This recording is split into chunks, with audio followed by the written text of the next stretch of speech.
Stamitalks. Hello and welcome. I am Chantal Spies and you are listening to Stamitalks. And our guest today is Senior Process Engineer Rahul Patil, and he has been with Stamicarbon for more than 10 years, so he has lots of experience, and he will be telling us more about the very innovative ultra-low energy design. Firstly, welcome Rahul. Nice to have you here. Glad for you to be joining us here on Stamitalks. Thank you, Chantal. So, Rahul, in our first podcast, we spoke to Stamicarbon CEO Peshman Jaftan about the future of fertilizers. And he was discussing ways on how to improve existing fertilizer technology and fertilizer plants. And he was saying that it's important to develop more efficient technologies to reduce energy consumption and emissions. Now, from what I understand, the ultra-low energy design is such a technology. Now, taking the environmental concerns into consideration together with the really high energy costs at the moment, how can the ultra-low energy design help us address these challenges? Can you just tell us what you think about this? On a higher level, the ultra-low energy design provides a lower steam consumption and lower cooling water consumption. Typically, the steam is the main source of energy for a urea plant. So if you have a lower the energy consumption, ultimately you will need to use less non-renewable sources upstream to provide this heat. So it does contribute directly to a lower footprint of the CO2. Oh, that is good to hear that there are already technologies like this out there that can help to combat the environmental challenges. So you already briefly touched upon this, but I just want to dive in a little bit more into the technical side. I mean, you're an engineer after all. So how exactly does the ultra-low energy design process work? And how is it different from the traditional CO2 process? The traditional CO2 processes, which are there from about beginning of 80s up to now, they're all CO2 stripping process. But the traditional ones were using so-called N is equal to 2 phenomena. So the heat provided to the urea plant was used mainly 2 times within the urea plant. And that means the overall energy consumption of those processes were higher, though it was lower than a so-called conventional process, which was using only N is equal to 1, so 1 time. The ultra-low energy design is done or designed in a way that you can use as much as possible within the urea plant 3 times, which ultimately benefits the steam and cooling water process. Okay, so this sounds like a breakthrough design to me. But now I'm curious to know just exactly how unique is this design? So are there similar designs out there? If we go looking around us, what will we find? And if we compare our design to other designs, what will be the differences? So-called ultra-low energy design is still the state-of-art technology for urea plants in the current era. There are no match to this level. Of course, there are processes from the CO2 stripping, also the competitive processes with ammonia stripping, but the overall consumption in those processes is much higher. And why? Because they are not able to utilize it up to N is equal to 3. When we say N is equal to 3 in the ULE process, the most energy demanding job in the plant is stripper, followed by the first stage evaporation. So both of this is completely performed ultimately with the N is equal to 3. So the whole first stage evaporation follows from reusing the heat which has been present in the process. So so your original question, are there comparable processes? Not to match this. So this is still a state of art at the moment. So really a one-of-a-kind design, it sounds like. It is a one of its kind which can do process heat exchange in a single equipment to get the N is equal to 3. Since it's been functional, you see that the energy scarce market. Let's talk about China. where the energy costs are very high. Every client is looking forward to revamp or replace the plant with the grassroots. Okay, so you're mentioning these grassroots. So how many plants using the ultra-low energy design is currently up and running? There are 2 which are in operations. They're both in China, XLX and Sunning. And there are 5 more in the engineering phase. So there are in total 7 which are commercialized. The first 2 are with a capacity of 2,334, still quite big capacity for a pool reactor plant. So these are both pool reactor, so 2 high pressure piece of equipments, so lower capex as well, and a lower Opex because it has a low energy consumption. Well, I can imagine when you're an engineer and you get to implement something brand new, it must be quite exciting. But I'm guessing you also must have been a little bit nervous implementing like a new idea. So I'm just curious to know, how exactly did the implementation go of these 2 plants that are currently up and running? Was it purely smooth sailing? Were there some obstacles along the way? And were there some lessons learned? Can you just share that with us a little bit? Yeah, the urea market, or I would say the fertilizer market, is still very conservative, which means nobody wants to take the first step or wants to take at least second or third step. Mm-hmm. In that sense, the urea ultra-low energy design was ready for market 10 years ago, almost 10, 11 years ago. And it was commercialized 6 years ago to XLX as a first, which is a Chinese client. They took the challenge to be the first to implement. And of course, before implementing all the new aspects, which are process and mechanical around the high pressure equipments, as a Stamicarbon, we had thoroughly investigated and looked for all possibilities, which things may not work, may work outstanding, and we have mitigated all those risks. And of course, the first client, XLX, who took this challenge 6-7 years ago to go with ultra-low energy design, was the first one to be one of the happiest one when they started up the plant. The plant started up without Stamicarbon presence on site. And why? Because it was COVID. We only did a remote support, and within I think 36 or in that package, so 1.5 day, 2 days, they were all full up running with the full capacity. Oh, that sounds amazing. And what were your experiences working remotely? Because obviously COVID was something new for all of us, and we had to find alternative ways and clever ways on how to keep business going. So how did you find that experience?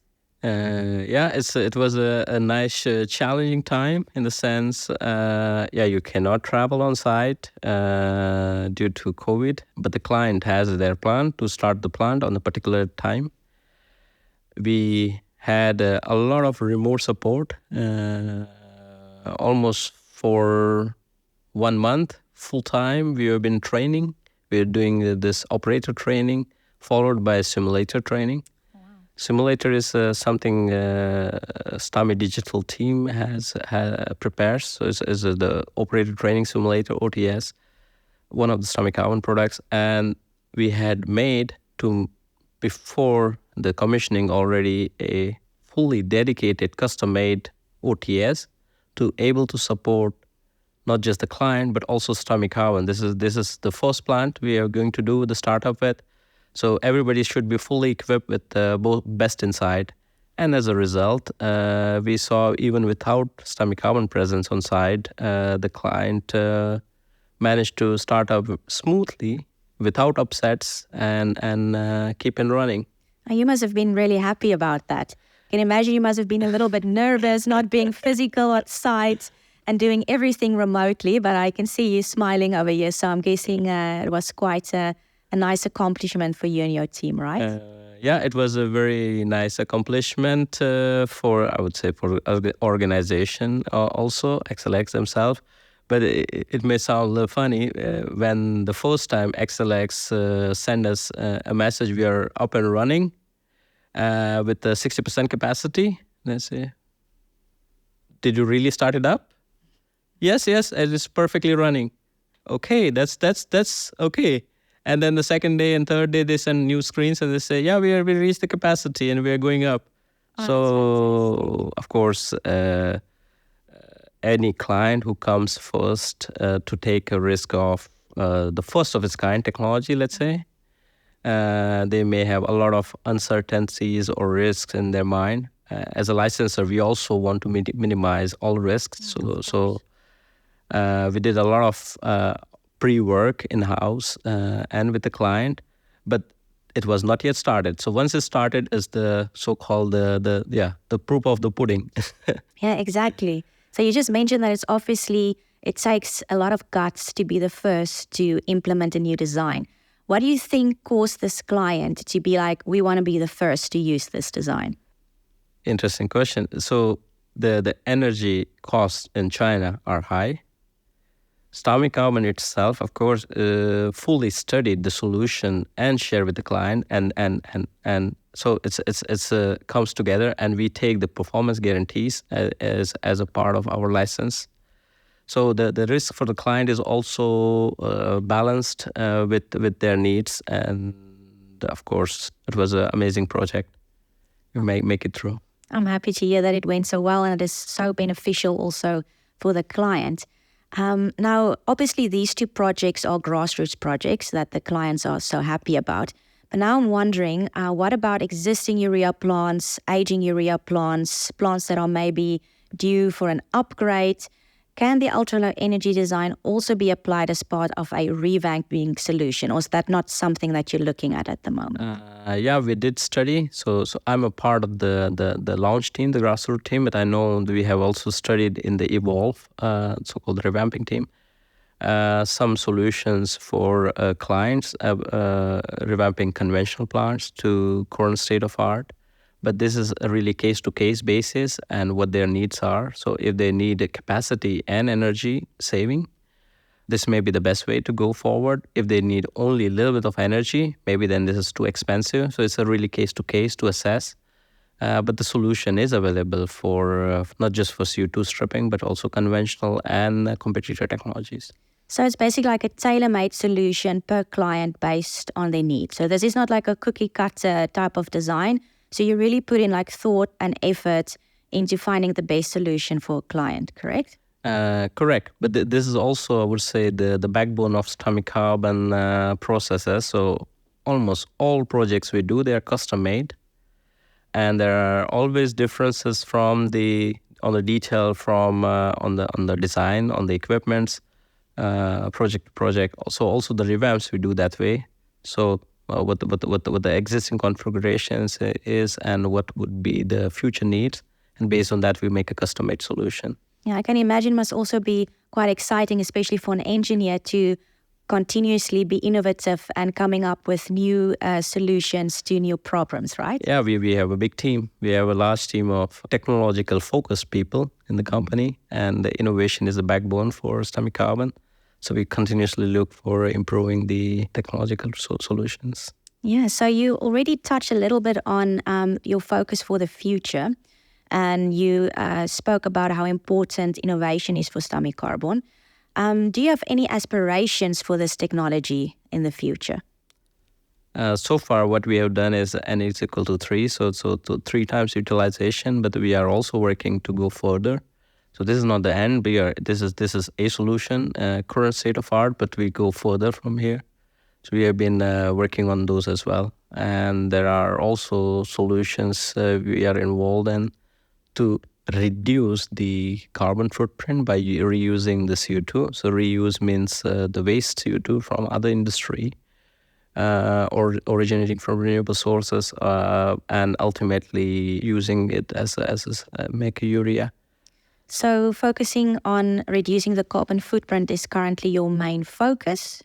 The expertise is, yes, reducing energy, which also will bring you less carbon footprint, and this replacing the CO2 itself with the cleaner feedstock.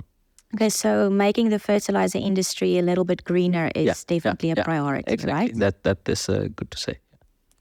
Okay, so Rahul, just in summary, and correct me if I'm wrong here. So basically, the ultra-low energy design is a design that's energy efficient, and I presume it doesn't affect the reliability of the plants, correct? No, it does not affect there's no compromise on the existing state-of-art pool condenser designs by Stamicarbon with respect to implementing the ULE. So it does not compromise on the reliability, and it improves the Opex. Okay, so it's basically also helps with the reduction of steam and cooling water consumption, as you just said, without compromising the reliability, and therefore helping to combat, all of these environmental issues that we are currently facing. Yeah, that's correct to say. Maybe I missed to highlight also there is another benefit of lower bio rate in the final product, which is very important for clients in China. The bio rate is an important parameter for the product quality. And the ULE, the ultra-low energy design, provides less bio rate than the traditional processes. I can imagine you must be really proud to be working on this design, right? I'm happy. Yeah, I can see that.